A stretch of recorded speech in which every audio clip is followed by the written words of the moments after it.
d'écouter le balado d'Évolution canine, la référence francophone en termes de comportement canin.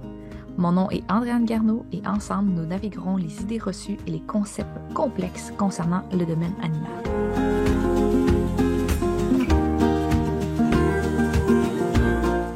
Bienvenue Simone au podcast d'Évolution canine. Ça fait quand même bizarre de te recevoir vu que Simone, c'est la propriétaire et la fondatrice d'Évolution canine. Donc, on la reçoit à son propre podcast. Ça va bien? Ça va bien. Merci de me recevoir ici aujourd'hui à mon propre podcast. Je dois avouer que je suis particulièrement touchée d'avoir été sélectionnée. Merci de m'avoir invitée. Ben moi, je suis particulièrement stressée dans le fond, d'interroger ma propre patronne. Fait qu'est-ce que tu veux brièvement t'introduire pour ceux qui ne te connaissent pas? Pour ceux qui ne me connaissent pas, ça fait 10 ans que je suis dans le domaine de l'éducation canine via mon entreprise Évolution canine, qui s'appelait anciennement Domaine de maître, dont on a fait le changement de nom quand même assez récemment, depuis l'année dernière. Je suis formatrice principale pour le programme de formation EPIC pour les gens qui souhaitent devenir éducateurs canins. J'offre des formations au Québec, en Europe, annuellement. J'ai un intérêt marqué envers tout ce qui a rapport au bien-être animal, aux cas d'agression, de réactivité et évidemment au niveau des chiens de berger. Puis sinon, j'entraîne mes propres chiens pour l'obéissance de compétition. Si jamais ça peut faire un petit topo. C'est super, c'est excellent. Aujourd'hui, on parle d'overshadowing et de blocking, qui sont des termes qu'on n'entend pas si souvent parler, mais pourtant, on devrait. Est-ce que tu peux nous expliquer un petit peu qu'est-ce qui en découle, puis pourquoi on devrait plus en parler? Ça va être un très long sujet, j'imagine, aujourd'hui, parce que c'est de la matière quand même assez complexe. Donc, dans le fond, peut-être qu'il serait important de comprendre que le conditionnement, mais c'est une guerre au niveau des stimuli. Souvent, on va penser que si on veut conditionner quelque chose, que ça va être super facile, qu'on a juste à faire une association. Et comme si c'était un miracle, ça va fonctionner, évidemment, parce qu'on le veut. Mais dans les faits, souvent, c'est pas ce qui va se produire. Souvent, ça va pas fonctionner. Donc, on vit pas dans un laboratoire qui est aseptisé comme dans le temps quand ils ont fait les premières études. À ce moment-là, ça veut dire que dans notre environnement, il y a plein de choses qui peuvent subvenir, peuvent survenir en même temps. Donc, par exemple, si on essaie de venir apprendre à un chien à aimer se faire manipuler, c'est possible qu'en même temps, lui, il fixe notre pochette. Donc, il se dit, hey, c'est génial parce que je vois une pochette de nourriture, je vais avoir de la nourriture. Donc, au final, il s'en fout un peu ou même il ne perçoit même pas qu'on est en train de venir le manipuler. Dans le fond, ça va aussi expliquer pourquoi parfois nos entraînements vont pas fonctionner.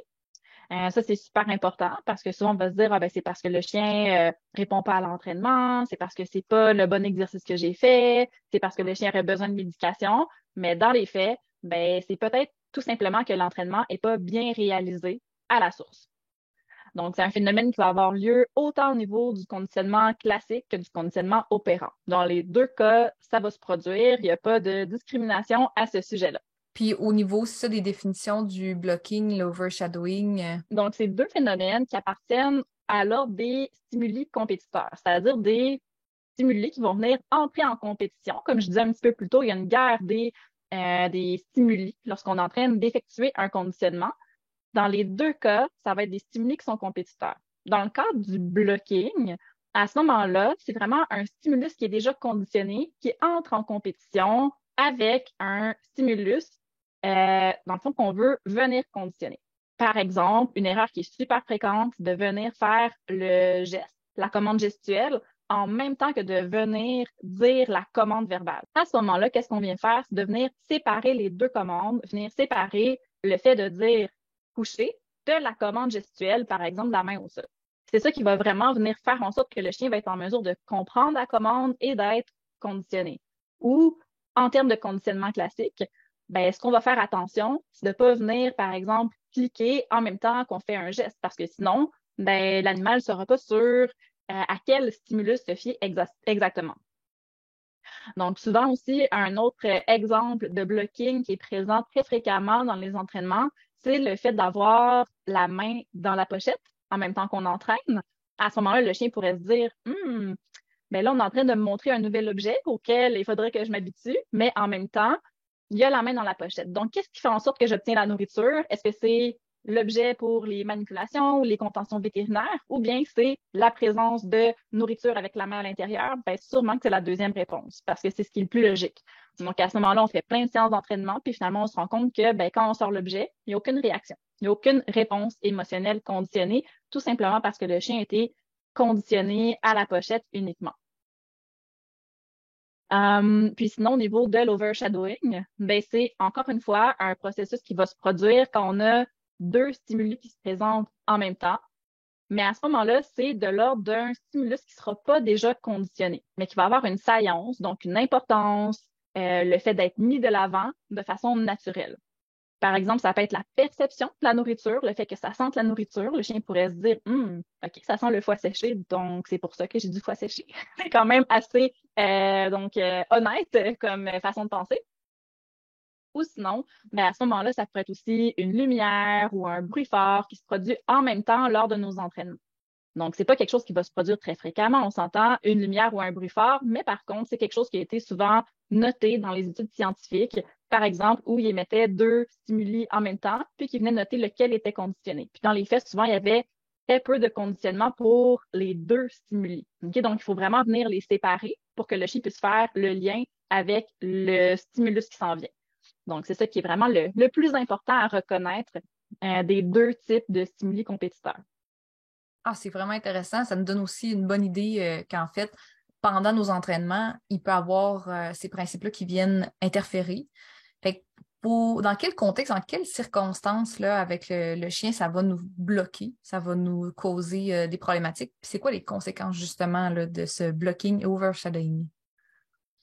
Ben, dans les faits, ça peut entrer en conflit avec tous nos entraînements. Puis dans les faits, il y a toujours du blocking ou de l'overshadowing dans nos entraînements. C'est juste qu'on n'en parle pas quand c'est à notre avantage. C'est-à-dire que dans l'environnement, il y a des stimuli qui sont compétiteurs et ceux qu'on veut conditionner. Par exemple, le fait d'apprendre à un chien que lorsqu'on clique, ça veut dire qu'il va avoir de la nourriture. Mais celui-là, il doit entrer en compétition avec les autres. Donc, ça a lieu en tout temps. Par contre, ben, quand on a vraiment une problématique à résoudre, qu'un client nous paie pour justement avoir des résultats avec son chien, ben, c'est des principes qu'on doit connaître pour pouvoir les éviter. Parce que sinon, autrement, on peut faire en sorte que le chien ne comprenne jamais que lorsqu'il perçoit des étrangers puis qu'il a peur des étrangers, que ça veut dire justement qu'il va obtenir de la nourriture et que ça va changer sa réponse émotionnelle face à la venue d'étrangers. Donc, à ce moment-là, si on donne la nourriture exactement au même moment que vu la personne, s'il n'y a pas de délai, ou bien si on utilise un marqueur en même temps, bien là, ça pourrait venir interférer et ça pourrait venir diminuer l'apprentissage. Donc, parmi tous les cas qu'on pourrait voir, ça pourrait toujours avoir un effet. Donc, c'est pas un cas parmi tant d'autres.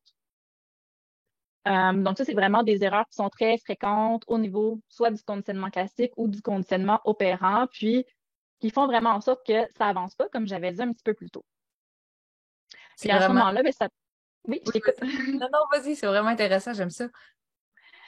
Puis au final, ben, ce que ça peut faire, ben, c'est qu'un entraîneur peut commencer à prendre des moyens de gestion plus intensifs qui vont diminuer la qualité de vie de l'animal, pourrait penser que le chien a besoin de médication, alors que c'est tout simplement que l'entraînement n'est pas réalisé de la bonne façon, ou bien pourrait se mettre à utiliser des outils aversifs, puis qui ne seraient vraiment pas nécessaires pour pouvoir résoudre ce cas-là.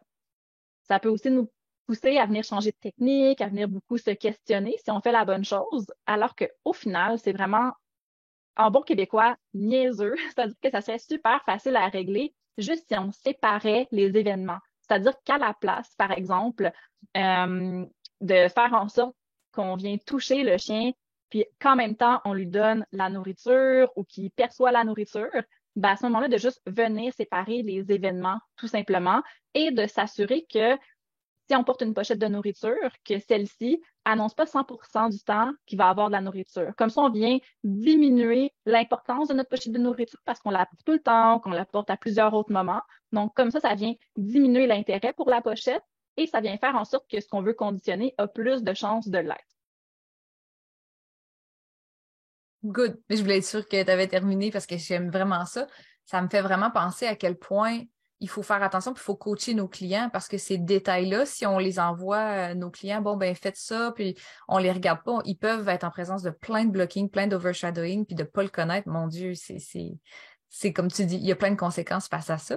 Est-ce qu'il y a d'autres erreurs que tu vois en entraînement qu'il faut être vraiment conscient de en tant qu'intervenant? Oui, définitivement. C'est en plus des erreurs qui sont méconnues, mais qui sont super importantes parce que je pense que la majorité des entraîneurs que je connais utilisent des principes axés soit sur le conditionnement opérant et ou sur le conditionnement classique pour venir modifier des comportements. Souvent, on n'est pas au courant, premièrement, que l'ordre des événements est important, c'est-à-dire de venir présenter qu'est-ce qu'on veut conditionner en premier, d'avoir un léger délai et par la suite de venir offrir la nourriture ou de jouer, par exemple, avec le chien si c'est ce qu'on utilise, pour être en mesure de venir créer une nouvelle réponse émotionnelle conditionnée. Ça peut aussi être dans l'ordre du ratio, c'est-à-dire que 100% du temps, le chien, lorsqu'il va percevoir ou bien qu'il va sentir, qu'il va voir le nouvel objet qu'on veut conditionner, la nouvelle situation, la présence d'un chien, la présence d'une personne, que 100% du temps, que c'est super payant. Ça va être l'équivalent aussi en termes de conditionnement opérant, c'est-à-dire que 100% du temps, quand le chien produit le comportement, à ce moment-là, c'est payant aussi pour lui. Donc, ça, souvent, c'est oublié, puis c'est pas mentionné au client. Donc, ils peuvent faire des présentations face au stimulus qu'on veut conditionner sans toutefois que ça soit payant. Donc, tranquillement, on vient diminuer l'intérêt de l'animal par rapport à ce qu'on voulait conditionner au départ.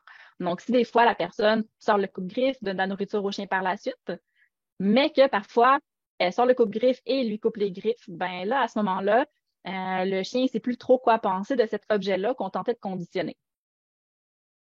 Ça peut être aussi une question de contingence, c'est-à-dire qu'on essaie le plus possible que qu'est-ce qu'on veut conditionner annonce et soit en lien avec qu'est-ce qui s'en vient par la suite. Donc, si on a tendance à utiliser du fromage en entraînement, puis qu'on veut l'utiliser parce que c'est la plus chouette récompense du monde pour le chien, pour faire en sorte qu'il aime la présence d'autres chiens, qu'il soit plus réactif, mais peut-être que qu'est-ce qu'on pourrait faire, c'est venir faire en sorte que le fromage soit uniquement reçu de la part du chien quand il y a d'autres chiens qui sont présents. Comme ça permet d'établir un lien comme quoi, OK, les autres chiens, ça égale le fromage parce que le fromage n'est pas présent dans les autres circonstances. Si tout ça, c'est relié au bon ordre des événements, avec un ratio qui est de près de 100% où on accepte quelques petites erreurs, c'est là où ça va justement être le mieux. Il y a d'autres petits détails, en fait, je dis petits détails, mais autres notions, dans le fond, importantes à retenir. Par exemple, la magnitude, à quel point c'est payant pour l'individu, qu'est-ce qui s'en vient. Donc, on sait très bien qu'il va y avoir une différence entre 3 croquettes ou 8 morceaux de saucisse, OK, pour donner des exemples. Ça peut être aussi le nombre de pairages qu'on va faire. Mais par contre, ça peut être à double tranchant parce que beaucoup de pairages, c'est-à-dire faire beaucoup de répétitions de l'exercice, mais qui est mal réalisé, à ce moment-là, ça peut nous donner du fil à retordre par la suite. Mais par contre, c'est sûr que si on a pratiqué un exercice une seule fois, que ça ne va pas donner les mêmes résultats que si on l'a pratiqué 100 fois. Là, ça nous permet d'avoir une meilleure acquisition. Sinon, on va aussi avoir la nouveauté du stimulus qui va être importante. Si c'est un stimulus qui a toujours été présent dans l'environnement, ça va être plus difficile de venir créer un lien, même si c'est absolument pas impossible. Et aussi l'état émotionnel du chien. S'il est en pleine crise, parce qu'il a peur de quelque chose, parce qu'il a été frustré, parce que aussi il y a trop de stimulation dans son environnement, c'est pas le bon état émotionnel pour être en mesure d'apprendre. Ça n'empêche pas l'apprentissage à 100%, mais c'est pas le meilleur des cas pour pouvoir apprendre quelque chose de nouveau. Wow, ça fait beaucoup de choses. Sûrement que ceux qui nous écoutent sont comme wow, je dois vraiment considérer beaucoup, beaucoup, beaucoup de paramètres. Puis c'est justement ce qui est intéressant au niveau de l'entraînement. Puis ce qui est intéressant, quand on en apprend plus, c'est de voir qu'il y a tellement, tellement de détails qui peuvent faire en sorte que oui, ça va bien aller ou non, ça va pas bien aller. Tu as parlé de l'ordre des événements, puis ça, c'est vraiment quelque chose de très important au niveau du conditionnement. Est-ce que tu peux nous en parler un petit peu plus pour être sûr que les gens ils se retrouvent là-dedans? Oui, définitivement. C'est toujours important si on veut conditionner quelque chose, que ce soit une nouvelle commande, donc que le chien produise un comportement volontaire pour obtenir quelque chose, ou bien que ce soit un processus en conditionnement classique où ce qu'on veut, c'est changer l'émotion, donc de venir créer une association conditionnement classique. Mais c'est vraiment important, je sais que je l'ai dit à de nombreuses reprises, peut-être 2 ou 3, dans le cadre du podcast aujourd'hui, mais c'est super important de toujours mettre cet élément-là en premier.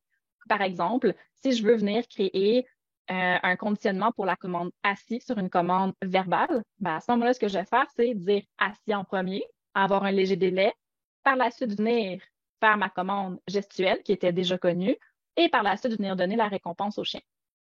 Donc, c'est important que tout soit bien segmenté pour que le chien puisse se dire, OK, quand ce truc-là arrive, du genre la commande assis, ça veut dire que la main s'en vient, donc le geste de la main. C'est ça qui va vraiment aider le chien à comprendre qu'est-ce qu'on veut justement lui enseigner parce que un annonce l'autre. Si les deux éléments ont lieu en même temps, ben à ce moment-là, il va juste se dire, ben, too bad. Moi, je connais déjà qu'est-ce que ça veut dire, le signe de la main, donc pourquoi me concentrer sur qu'est-ce qui est dit en même temps? C'est sûr que un stimulus qui va déjà être connu va toujours être plus puissant qu'un qui est inconnu, à moins que ça soit vraiment un événement très brusque, comme par exemple, j'en parlais un petit peu plus tôt, un bruit très fort ou une lumière. Mais autrement, les chiens vont vraiment se fier à ce qu'ils connaissent déjà. Donc, c'est pour ça que si on fait les deux en même temps, ils vont juste un peu se ficher du mot qu'on utilise, puis ils vont tout simplement se concentrer sur le geste. Donc, qu'est-ce qui va aider, c'est vraiment de séparer et même parfois de venir ajouter un délai un peu plus long entre les deux commandes. Par exemple, de dire assis, d'attendre 3, 4, 5 secondes et finalement de venir faire le geste. Donc, ça pourrait vraiment définitivement beaucoup aider. Puis ça va être la même chose aussi au niveau du conditionnement classique. Donc, quand on veut venir changer une émotion, ben à ce moment-là, qu'est-ce qu'on va pouvoir faire? C'est, je sais pas, si je veux faire en sorte que mon chien salive et soit super heureux quand il voit ma bouteille de kombucha ici. Donc, je fais pas de publicité, c'est mon propre kombucha que j'ai fait à la maison et il n'est pas à vendre. Ben à ce moment-là, qu'est-ce que je peux faire? C'est lui présenter la bouteille et par la suite, commencer à lui donner de la nourriture. Mais d'avoir un délai entre la présentation et le fait que la nourriture commence à arriver. Donc, à ce moment-là, ce serait un élément important. Puis pour pas à ce moment-là qu'il y ait de blocking ou d'overshadowing, ben, je ferai attention pour pas que l'odeur de la nourriture vienne interférer. Parce que si je vois que mon chien, depuis le début du processus, est en train de remuer la queue, il est tout content, ben, c'est sûrement qu'il s'attend déjà à quelque chose. Donc, ça veut dire qu'il y a quelque chose qui va venir justement soit bloquer ou, en bon québécois franglais, overshadower la situation. Okay? Parce que le chien s'attend déjà à avoir de la nourriture parce qu'il voit la pochette ou bien parce qu'il sent la nourriture. Donc, à ce moment-là, ça va être important de venir, en quelque sorte, habituer le chien à cette gamme de stimuli-là pour pas que ça soit quelque chose qui annonce directement de la nourriture. Donc, par exemple, comme j'ai dit plus tôt, de venir porter la pochette de nourriture et de ne pas en donner au chien. C'est vraiment dans les principales sources d'overshadowing ou de blocking, le fait d'avoir la nourriture sur nous. La nourriture, c'est quelque chose qui est déjà saillant, qui a déjà une importance pour le chien, ou bien le fait de venir manipuler la nourriture. Au début, ça n'avait pas d'intérêt pour notre chien quand on manipulait de la nourriture, quand c'était un jeune chiot naïf. Mais par contre, ben, en vieillissant, il se rend compte que quand on manipule la nourriture, ça veut dire qu'il va probablement en avoir. Mais si en même temps que je montre la bouteille de kombucha à mon chien et que par la suite, ben, en fait, qu'en même temps, je manipule les récompenses, même que je les manipulais avant, ben, à ce moment-là, mon chien il va juste se dire trop chouette. C'est parce que on manipule des récompenses que je vais en avoir. À ce moment-là, on monte la bouteille en premier et par la suite, on vient prendre la nourriture et on la donne au chien. Wow, c'est vrai que c'est une erreur qu'on voit quand même assez souvent, puis c'est quelque chose qu'on est, quand on en est conscient, je pense qu'on le remarque beaucoup. Puis en parlant de ça, dans le programme EPIC, je vois beaucoup ça dans les vidéos. Fait que dans le fond, les étudiants ont comme une dizaine là, minimum de vidéos d'entraînement à envoyer où ce qu'on va vraiment vérifier tout, on regarde chaque critère. Puis ça, on va le remarquer surtout au niveau du changement, quand on veut ajouter, intégrer un nouveau cue ou un nouveau signal. Fait que qu'est-ce que tu peux nous dire à ce sujet-là concernant ces deux principes-là, puis l'intégration de nouvelles commandes? T'en as parlé un petit peu tantôt, mais pour aller un petit peu plus en détail là-dessus. Oui, définitivement. Souvent, on ne va pas s'en rendre compte, mais avec notre corps, on fait des mouvements sans même justement s'en rendre compte. Puis ça va venir interférer avec ce que notre animal perçoit et qu'est-ce qui fait en sorte que le comportement est produit. Par exemple, c'est possible que si je demande un retour au pied à mon chien, mais que j'ai souvent tendance à regarder sur le côté de cette façon-là. Ben, à ce moment-là, c'est vraiment possible que ben, si je dis au pied à mon chien et que en même temps, je viens bouger mon visage, ma tête sur le côté, c'est vraiment possible que mon chien se dise ben, qu'est-ce qui est le signal pour faire un haut pied? C'est pas la commande au pied, c'est le visage qui se tourne. À ce moment-là, tout ce que je pourrais faire, c'est soit de plus tourner mon visage et de dire au pied tout simplement, et de voir qu'est-ce qui se produit. C'est possible qu'à ce moment-là, ça fasse partie intégrante de ma commande. Comment je peux venir résoudre cette problématique-là? Puis c'est super fréquent, je te vois hocher de la tête. C'est super fréquent comme problématique et c'est facile à résoudre. C'est tout simplement de venir séparer les éléments. Encore une fois, c'est une question d'ordre des événements. Qu'est-ce que je pourrais faire? C'est tout simplement me dire, bon, ben, il paraît que maintenant, mon signal pour le haut pied, c'est mon visage qui tourne. Ben, ce que je vais faire, c'est m'en servir comme signal. Je vais dire au pied à mon chien, avec le visage bien droit. Et finalement, je vais attendre 1, 2, 3 secondes et je vais donner la commande ou le signal avec mon visage. Ça pourrait être ça qui pourrait être fait tout simplement parce que le chien a clairement pris le mouvement de mon corps comme nouveau signal. Donc, à ce moment-là, j'ai juste à mettre qu'est-ce que je veux en premier dans la chaîne des événements et c'est ça qui va venir être conditionné. Excellent. C'est vraiment une erreur, moi, que j'ai faite au début, puis qu'on voit chez nos étudiants, justement, qu'ils soient novices ou intermédiaires et même experts. Fait que je pense que de le voir, de le reconnaître, puis après ça, de juste savoir que ça se corrige relativement facilement, c'est vraiment essentiel. Comme mot de la fin, qu'est-ce que tu nous dirais, comment on peut déjouer ces deux ennemis-là qui sont l'overshadowing et le blocking, là? Ben, qu'est-ce qui va aider? C'est vraiment de, premièrement, respecter l'ordre des événements. Je sais que je me répète. Par la suite, ça va être aussi de venir parfois éteindre les stimuli compétiteurs, de se dire, OK, bon, mais la main dans la pochette, définitivement, c'est quelque chose que je fais souvent et qui peut venir interférer avec mon entraînement. Est-ce que je peux juste être devant mon chien, mettre la main dans ma pochette et rien lui donner comme ça? Ça fait en sorte que le ratio du stimulus compétiteur diminue par rapport à ce que nous, on veut conditionner. Donc, c'est comme un combat, comme je l'ai dit tantôt. Donc, ça serait un 100% pour le coup de griffe, mais un 50% pour la pochette de nourriture. À ce moment-là, ça fait en sorte que pour le chien, c'est plus facile de faire son choix au niveau de l'association. Donc, vraiment, lors des événements et éteindre les stimuli compétiteurs, c'est vraiment dans nos deux stratégies et armes contre ces deux problématiques en entraînement canin. Excellent. Puis aussi, est-ce que tu recommanderais aux gens de vraiment, vraiment prendre le temps de reconnaître tout ce qui est overshadowing puis blocking pour être capable peut-être de s'en servir, comme tu disais, soit à son avantage ou à son désavantage? Oui, définitivement, parce que comme je l'ai dit un petit peu plus tôt, c'est une question de ne pas épuiser les ressources de nos clients, surtout quand on les fait payer pour nos services. C'est une question d'être en mesure de réhabiliter des chiens de façon adéquate et de savoir qu'est-ce qui génère exactement leur comportement ou leur association. C'est une question aussi de bien-être animal pour être en mesure de faire en sorte d'améliorer la qualité de vie des animaux rapidement. C'est aussi une question de faire en sorte que les gens n'aient pas une mauvaise perception du métier d'éducateur canin parce que qu'est-ce qu'on leur propose ne fonctionne pas. Oui. Puis aussi, ben, c'est une question de perception au niveau de l'utilisation de certaines méthodes d'entraînement, c'est-à-dire les méthodes plus positives ou bienveillantes, à l'inverse de d'autres méthodes. Hey, merci énormément. C'était hyper intéressant. Pour ceux qui étaient un petit peu moins habitués, je pense, avec le conditionnement classique, puis tous ces termes-là, votre cerveau doit être sur le point d'exploser. Merci de nous avoir écoutés, puis on se revoit très bientôt pour un prochain podcast. Merci, Simone.